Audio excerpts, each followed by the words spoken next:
Welcome back, প্রত্যেককে স্বাগত আমাদের চ্যানেলে। তো তোমরা আজকের ভিডিওর টাইটেল এবং থাম্বনেল দেখে বুঝেই গেছো আজকে কী নিয়ে ভিডিও হতে চলেছে।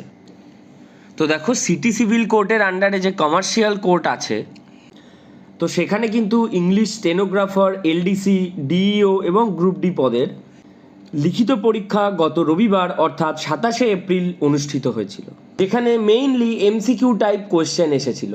তো দেখো, খুবই অবিশ্বাস্যভাবে একদিনের ব্যবধানেই কিন্তু লিখিত পরীক্ষার রেজাল্ট প্রকাশিত করে দিল। তো দেখো, আমরা ওয়েবসাইট থেকে কি রেজাল্ট দিল কোন কোন পদের সেটা একবার চেক করে নিই। তো দেখো, আমরা অফিসিয়াল ওয়েবসাইট থেকে ডকুমেন্ট সেকশনটাকে ক্লিক করি। ডকুমেন্টের মধ্যে আমরা অল ডকুমেন্ট ক্লিক করব।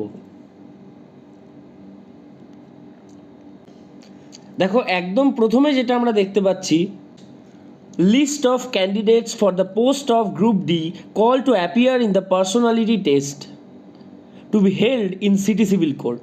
তো দেখো, আর একটাও নিচে লিস্ট আছে, সেটা কিন্তু তোমাদের মেরিট লিস্ট, অর্থাৎ গ্রুপ ডি পদে যারা যারা পরীক্ষা দিয়েছিল প্রত্যেকের নাম্বার আমরা দেখতে পাবো।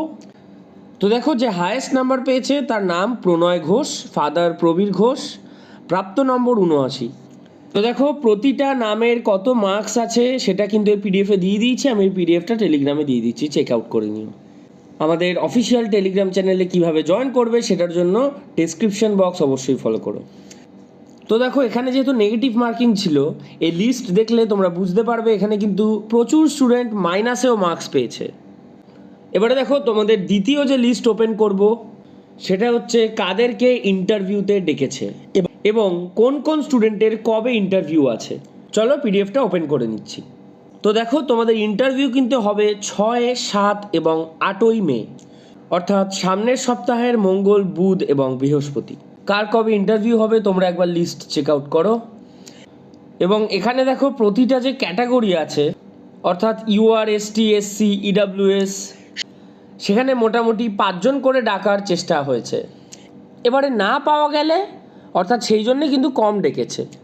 দেখো, ইউআরএ 5 জনকে ডাকতে হতো, কিন্তু 3 জনকে ডেকেছে। এসসিতে আবার দেখো বেশি লোককে ডেকেছে, 7 জন 8 জনকে ডেকেছে। তো দেখো, কার কবে ইন্টারভিউ হবে সেটার জন্য তোমরা এই লিস্টটা অবশ্যই চেক আউট করো। এই লিস্টের পিডিএফ আমি আমাদের টেলিগ্রাম চ্যানেলে আপলোড করে দিচ্ছি।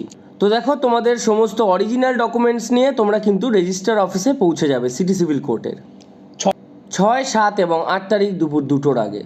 তোমাদের কল লিটার কিন্তু অলরেডি ইমেল করে দেওয়া হয়েছে তোমাদের রেজিস্টার্ড ইমেল অ্যাড্রেসে। তোমরা আগামীকাল থেকে অর্থাৎ 2 তারিখ থেকে কল লেটারগুলো কিন্তু ডাউনলোড করতে পারবে। তোমাদের যে কল লেটার দেওয়া হয়েছে সেটার প্রিন্ট আউট এবং সমস্ত নিডেড ডকুমেন্টস কিন্তু সেই দিন নিয়ে ওখানে পৌঁছে যাবে 2টোর আগে। চলো এবার এলডিসির লিস্টটা চেক আউট করে নিই। তো দেখো, এইটা হচ্ছে মেরিট লিস্ট এলডিসির। দেখো, এটা হচ্ছে এলডিসির লিস্ট। এখানে প্রাপ্ত নম্বর তোমাদের ডান দিকে দিয়েছে। এটা কিন্তু 6 পাতার লিস্ট আছে এবং মেইনস এক্সাম কবে হবে সেটা কিন্তু এখনও জানায়নি। তবে যেটা অনুমান করা যায়, খুব তাড়াতাড়ি কিন্তু তোমাদের মেইনস এক্সাম হয়ে যাবে। মেইনসে কিন্তু তোমাদের ডেসক্রিপটিভ ইংলিশ এবং বেঙ্গলি থাকবে। টোটাল 1 আওয়ারের এক্সাম হবে 100 মার্কসের। এবং এই মেইনস পরীক্ষায় যারা সফল হবে তাদেরকে কম্পিউটার টেস্টে ডাকা হবে এবং আলটিমেটলি সেখান থেকে শর্ট লিস্টেড ক্যান্ডিডেটসদের ইন্টারভিউতে ডাকা হবে। সুতরাং তোমরা বুঝতেই পারছো অনেকগুলো স্টেপ এবং হার্ডেলস পেরোতে হবে তোমাদের। তোমরা কিন্তু মেইনসের প্রস্তুতির জন্য আমাদের স্টাডি মেটেরিয়াল অবশ্যই চেক আউট করতে পারো। আমাদের বাংলা এবং ইংরাজির ডেসক্রিপটিভ স্টাডি মেটেরিয়াল পাওয়া যাচ্ছে। কিভাবে পাবে সেটার জন্য ডেসক্রিপশন বক্সটা অবশ্যই দেখে নিও।